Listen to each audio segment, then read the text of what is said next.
ሰላም ጤና ይስጥልኝ የእውቀት ዓለም ቤተሰቦች። ዛሬ የምነጋገረው ስለ አንድ ትልቅ የሰው ልጅ ኃይል ነው። በዙሪያችን ያለው ዓለም ሁል ጊዜ ሰላም አይሆንም። ኢኮኖሚው ሊናወጥ ይችላል፣ በሥራ ቦታችን ፈተና ሊገጥመን ይችላል፣ ወይም የምንወዳቸው ሰዎች ሊጎዱን ይችላሉ። ጥያቄው ግን ለምን ይሄ ደረሰብኝ ሳይሆን ይህ ሲደርስብኝ እኔ ማን ነኝ የሚለው ነው። አእምሮ እንደ አንድ ትልቅ ውቅያኖስ ነው። ላይኛው ክፍል በማዕበል ሊናወጥ ይችላል፣ ውስጠኛው ጥልቁ ክፍል ግን ሁልጊዜም ዝግታና ሰላም አለ።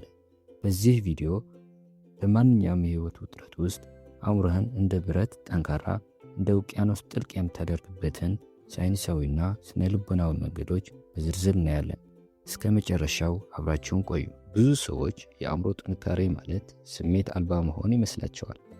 ይህ ትልቅ ስህተት ነው። የአእምሮ ጥንካሬ ማለት ስሜት እያለ፣ ፍርሃት እያለ፣ ጭንቀት እያለ ግን በእነሱ አለመመራት ማለት ነው። እዚህ ጋር ስለ ስቶይስም ወይም ስለ ጥንታዊ የጥበብ ፍልስፍና ማንሳት አለብን።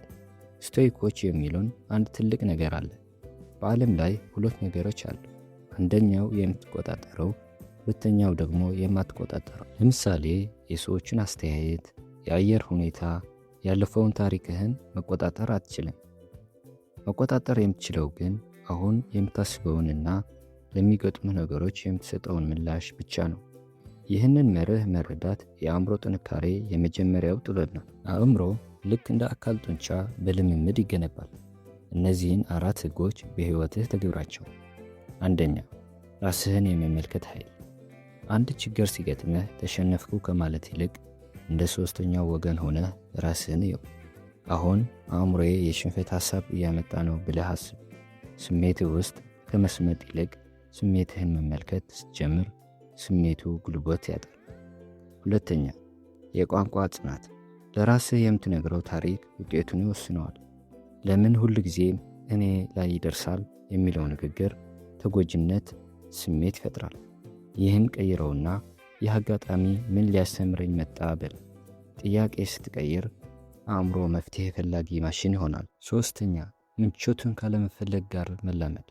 ጠንካራ አእምሮ የሚገነባው በምቾት ውስጥ አይደለም። አልፎ አልፎ ሆን ብለህ ራስን ፈታኝ ሁኔታዎች ውስጥ ክተት።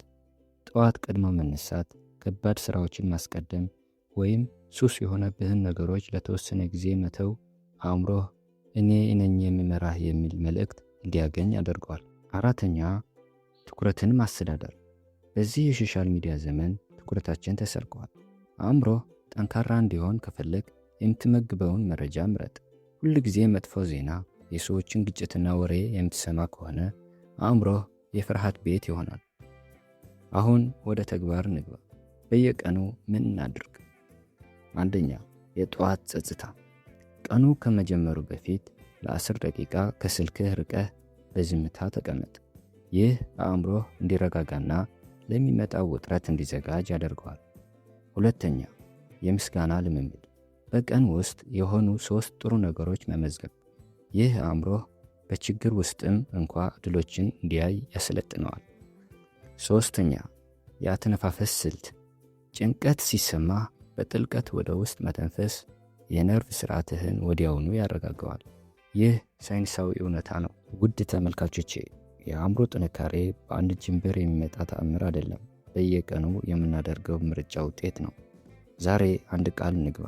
በማንኛውም ፈተና ውስጥ ስንወድቅ ለምን ወደቅኩ ብለን ከማዘን ይልቅ እንዴት ጠንክሬ እነሳለሁ የሚለውን እናስብ። አንተ ካጋጠመ ችግር በላይ፣ አንተ ካለፈው ታሪክህ በላይ ውስጥህ የማይነጥፍ ጥንካሬ አለ።